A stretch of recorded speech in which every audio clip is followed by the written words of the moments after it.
Yo, it's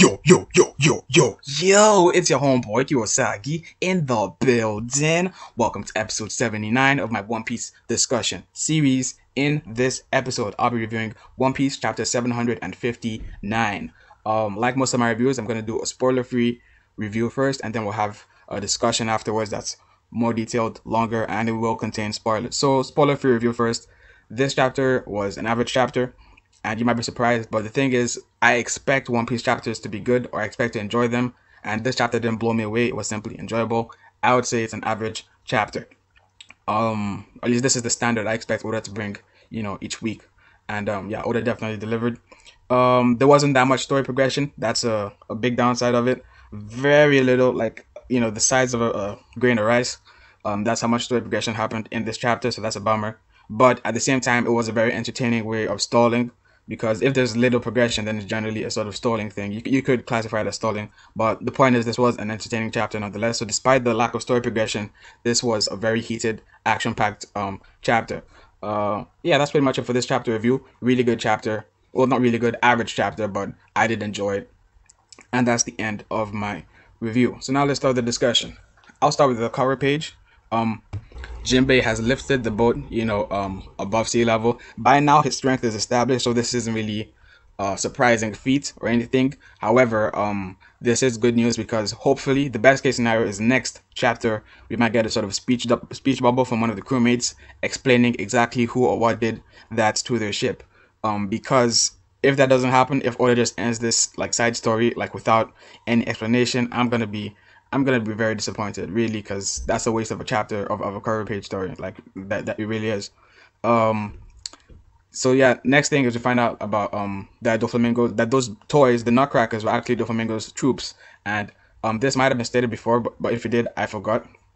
But the interesting thing is, since they were turned into toys, everybody but Sugar would have forgotten that they were turned into toys. I'm not even sure if Sugar remembers, but she probably will. I mean, I really don't think. I think she's immune to that shit. But the point is, they would have forgotten to turn them back into toys, and Sugar probably doesn't care about them. So I don't see any reason why she would, turn them back into toys without getting an order from Doflamingo. So it's pretty crazy. So once his troops are sent to toys, they're forgotten forever. So they're gonna stay like toys for the rest of their lives. So that took me for a trip. Then the rest of the chapter is the Doflamingo, Law, Luffy, Treble, Bellamy action. Treble didn't do jack shit. Surprise, a big surprise to me actually. I thought he had some trap set up for Luffy, and Luffy would be typical bull Luffy, run into the trap like a moron. But that didn't happen. However, Doflamingo was the one pulling the strings, pun intended, in this chapter. However, he really wasn't prepared for that Law and Luffy alliance. Really, Law and Luffy is a really hacks combination. It's when you combine those two characters together, they are hella strong. It's stupid. But on their own, they're okay. They're definitely not Doflamingo level on their own. No way, Jose. And we saw that in this chapter. Luffy was, Doflamingo was handling Luffy, sitting down very casually. He was handling both of them actually. However, he wasn't prepared for their tactics and shit, or their sort of synergetic combat, and he took a Red Hawk for that. We know that Luffy's not going to one-shot him with the Red Hawk, but that is very interesting because Red Hawk is Luffy's top 3 most strongest attacks, definitely, without a doubt. And the fact that Doflamingo is going to stand up after taking one, that says a lot about his durability. That says a lot about his durability and his stamina. So yeah, I'm pretty interested for the next chapter. And another big thing is, you can't just take a Red Hawk and keep laughing or smiling, or at least I'm pretty sure Doflamingo can't.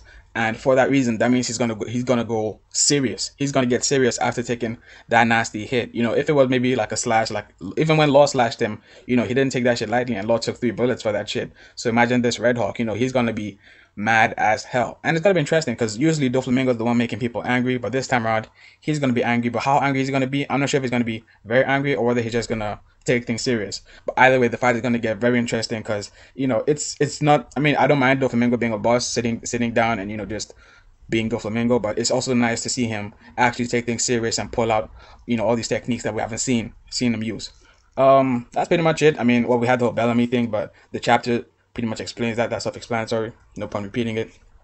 Yeah, that's pretty much what happened in this chapter, or at least the important stuff, or stuff I want to talk about. I'll reflect on the chapter a bit more when I'm doing my prediction video to look for anything foreshadowed or hidden. But overall, this was a very basic chapter. It wasn't one of those convoluted chapters that has like 3 or 4 people doing 5 or 6, 7 things at once. This was relatively simple, but it was a very enjoyable chapter. That's pretty much all I have to say. I don't want to continue dragging things unnecessarily. Pardon the background noise in case you can hear it. Thank you for chilling all the way to the end. Like, comment, subscribe, all that good stuff. And as always, thank you guys for watching.